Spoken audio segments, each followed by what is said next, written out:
Salut à tous, bienvenue dans cette nouvelle vidéo, première vidéo de 2024. J'espère que vous avez passé une super période de fête et que vous avez bien fêté votre nouvel an. En tout cas, moi, c'était bien cool, j'ai réussi à bien me décrocher du marché, c'était très sympa. Et puis aujourd'hui, on est reparti pour une nouvelle vidéo où on va analyser bien évidemment le Bitcoin, l'Ethereum, un petit peu ce qui tourne ensemble autour avec de l'open interest, les funding, etc., etc. Enfin bref, j'espère que cette vidéo vous plaira, on est tout de suite parti. Crypto, million. Crypto, million. Crypto, million. Alors, petit bilan d'abord pour commencer sur ce BTC, on a eu ce plus bas là qui a tenu. Donc, qu'est-ce qu'on est venu faire?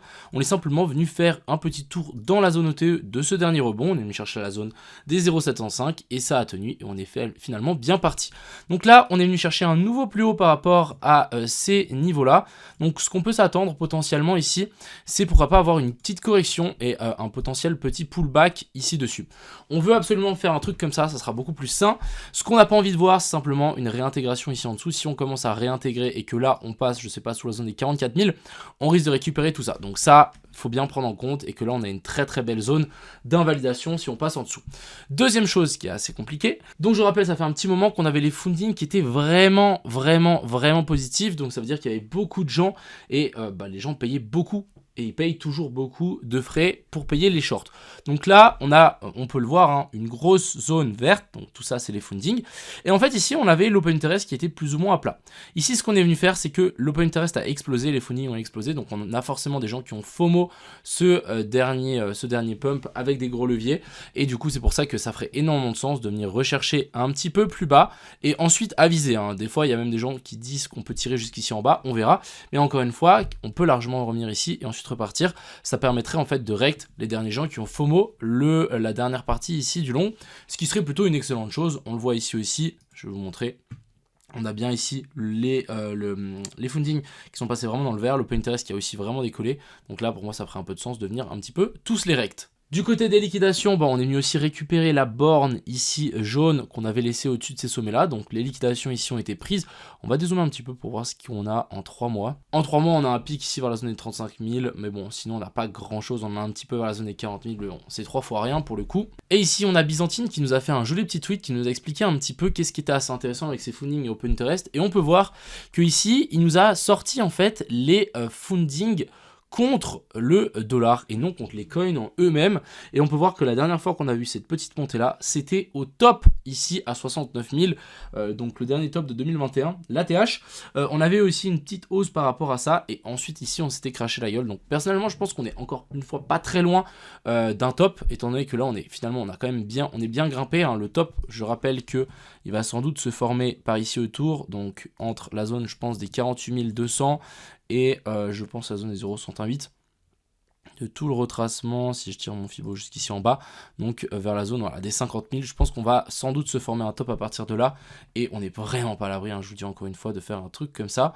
Donc soit on vient récupérer ça, soit directement on vient chercher beaucoup plus haut, directement on vient chercher la TH, et ensuite le bull run qu'on aura connu ces dernières années ne sera plus du tout le même. Encore une fois on verra, hein, ça dépendra beaucoup de choses, étant donné qu'il y a l'ETF qui peut arriver. Donc pourquoi pas nous faire un truc comme ça, on redescend, on vient chercher ici un petit pullback vers la zone des 44 000, ensuite on repart, on a la news de l'ETF qui tombe, giga FOMO, on vient, je sais pas, récupérer un nouveau sommet, donc en plus si on fait un top avec une news, ça peut être assez violent, et ensuite après, pourquoi pas, corriger. Mais encore une fois, cet ETF risque d'être assez différent, parce que c'est vraiment une news dans laquelle derrière il va se passer des choses. C'est pas genre une news où c'est genre oui ou non, c'est une news qui va sans doute dire oui ou non, mais ensuite si c'est oui, il y a beaucoup d'acteurs qui pourront investir dans le Bitcoin et là ça peut changer clairement la donne. Donc voilà, un peu à voir. Personnellement moi c'est ce que je verrais en tout cas sur ce Bitcoin. Si on passe en daily, on a aussi la zone de fair value gap ici en daily tout simplement, qui aussi représente le monde d'Halo qui est placé juste ici en dessous vers la zone des 44 200, et pour moi ça me semblerait vraiment plutôt assez intéressant de venir s'appuyer dessus et ensuite vouloir continuer à push vers le haut. Ce qu'on n'a pas forcément envie de voir, hein, comme je vous l'ai dit, c'est une accumulation, manipulation et ensuite extension, et on vient chercher les stop loss qu'on a laissé ici juste en dessous. Ensuite ici, du côté de la dominance du Bitcoin, on a eu un joli petit dip. On est venu récupérer la zone ETE que j'avais notée. Hein. Je vous avais dit qu'il y avait une première zone ici de rebond. On a eu un petit rebond, mais ça n'a pas tenu. Deuxième zone juste ici en dessous. Donc en vrai, on fait un COS, continuation de la structure haussière. On corrige, on vient chercher la zone ETE. Et ici, magnifique rebond. Donc là, prochaine target, c'est un nouveau plus haut, voire même chercher les zones qu'on a laissées ici au-dessus. On a des grosses zones de fair value gap et aussi la zone des 0,118 de cette dernière baisse. Donc pour moi, le Bitcoin est toujours dans son rallye. Pour moi, toujours pas d'alt season. Pour le coup, la mini alt season qu'on a eu, hein, c'était ce mini dip. Donc je pense que si on continue à monter un petit peu plus haut, on risque d'avoir des trucs beaucoup plus intéressants plus tard. Je voulais aussi vous montrer un truc assez intéressant et je pense qu'il y a peu de gens qui l'ont vu et qui le montrent. Vous voyez ici les CME, on est à 46 540. Regardez le Bitcoin actuel, on est à 45 200.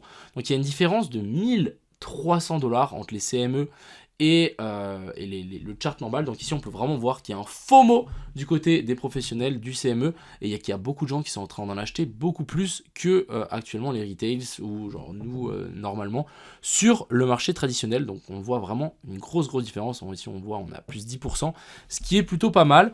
On n'est toujours pas venu chercher ce sommet là, donc maintenant je pense que ça va être la prochaine target des CME, mais pourquoi pas nous faire un petit dernier dip. Alors hop, juste remettre ça, pourquoi pas nous refaire un petit dernier dip, chercher le gap ici, faire une petite touchette et ensuite vouloir partir. Encore une fois, c'est pas du tout sûr, hein, et le gap qu'on avait eu là, on n'est jamais venu le récupérer. Ensuite ici, on va parler de l'Ethereum, donc l'Ethereum qui nous avait cassé ce joli petit bisou avec le pullback, on était venu récupérer un nouveau plus haut, et là, avec ce nouveau plus haut, on est venu récupérer les petites mèches qu'on avait laissées ici en dessous. Donc maintenant, à voir, est-ce qu'on va corriger, venir chercher ce lot là, voir ces lots là, et nous faire une correction ici en A, B puis C. On vient enfin récupérer la zone d'OTE et la fair value gap en daily et ensuite on pourra repartir. Donc ça encore une fois, moi ce que j'ai décidé, je l'ai partagé sur le Telegram tout à l'heure, j'ai décidé, j'avais ouvert un long Ethereum par là, je l'ai close par ici autour. J'ai décidé de le close et j'ai décidé de shorter le Bitcoin pour juste me dire ok, si on redescend ici, bah ça hedge en fait mes longs que j'ai actuellement sur les alts, étant donné que les alts ici on le voit, elles prennent un petit peu plus cher que le Bitcoin tout simplement parce qu'on a la dominance du Bitcoin qui est en train d'exploser. Donc c'est complètement normal. Donc l'Ethereum je pense qu'il est un petit peu entre deux. Maintenant à voir si ça, on arrive maintenant à tenir un truc par ici autour, je veux dire vers la zone des 2300 qu'ici on tienne et qu'on arrive à push vers le haut et récupérer ça au-dessus, ou est-ce que maintenant ça lâche et on vient vraiment récupérer ça, et je pense qu'après on viendra récupérer ça jusqu'ici en dessous, et là on aura pour moi une magnifique entrée plus tard. Si on regarde aussi la chart, donc Ethereum contre BTC, on a eu donc le fameux rebond, je vais vous montrer quand même cette fair value gap en daily, hein, que je vous avais indiqué la dernière fois, la petite zone de fair value gap en daily, on s'était appuyé dessus et ensuite on était parti, donc là c'était très clean de la part de Ethereum. Ensuite ici on a eu un giga pump, et vous voyez qu'ici ma zone d'invalidation, c'était ma zone d'invalidation pour dire ok, on était toujours baissier tant qu'on se faisait rejeter ici. Pour le coup là on est venu faire un nouveau plus haut, donc là finalement c'est plus une invalidation. Maintenant on va pouvoir changer ça avec un boss, donc breakout de la structure qui était baissière, donc COS, boss, breakout de la structure qui est baissière, et on veut absolument que cette charte tienne la zone des 0,108. Donc actuellement on commence à rentrer dedans, c'est la zone là qu'il faut tenir. Si on ne tient pas ça, on viendra chercher plus bas, et ça partirait du principe que ça c'est juste une déviation ici au nord, et ensuite on chute plus bas. Donc affaire à suivre. Je vais juste mettre OTE, hop. Mais il faut absolument que l'Ethereum reprenne un petit peu de puissance dans ces zones-là contre le Bitcoin. Sinon, bah, on risque de descendre plus bas. On a une zone de liquidité, on a la zone de fair value gap en Monty qui est aussi toujours ici en dessous et qui sont intactes. Hein. On n'est toujours pas venu les toucher. Donc ça, c'est vraiment la prochaine target. C'est pour ça que l'Ethereum peut être encore assez intéressant, même si moi j'ai close ma position. Mais même, je trouve que l'Ethereum est quand même intéressant, même si on a cherché un petit peu plus bas. L'Ethereum est quand même intéressant, étant donné qu'on commence à arriver dans une zone intéressante contre le BTC. Et vous savez très bien que l'ETF Bitcoin arrive en premier, mais on a déjà fait des demandes pour un ETF Ethereum. Donc si l'ETF Bitcoin est accepté, il y a de fortes chances que l'ETF Ethereum soit accepté et qu'il y ait beaucoup de gens qui FOMO en fait cet Ethereum, et ça pourrait nous donner un vrai rallye comme ce qu'on a eu sur le BTC. Enfin bref, voilà un petit peu ce que je voulais vous dire aujourd'hui. Vous voyez, on se fait un petit peu rejeter, on a peut-être même une épaule tête-épaule, ouais, une épaule tête-épaule ici. Je pense que là on est venu chercher la zone des 0,108, de toute façon j'ai shorté par là autour. Ouais, on est venu chercher ça et ensuite on se fait rejeter. Donc bon, maintenant à voir si on corrige pas un petit peu plus bas, venir récupérer ce qu'on a laissé ici en dessous, me semble vraiment pas du tout déconnant. Par exemple des 44 500 à 44 000 et ensuite on avisera. Sur ce les gars, je vous souhaite à tous une excellente fin de journée. C'était Cryptomillion. Ciao.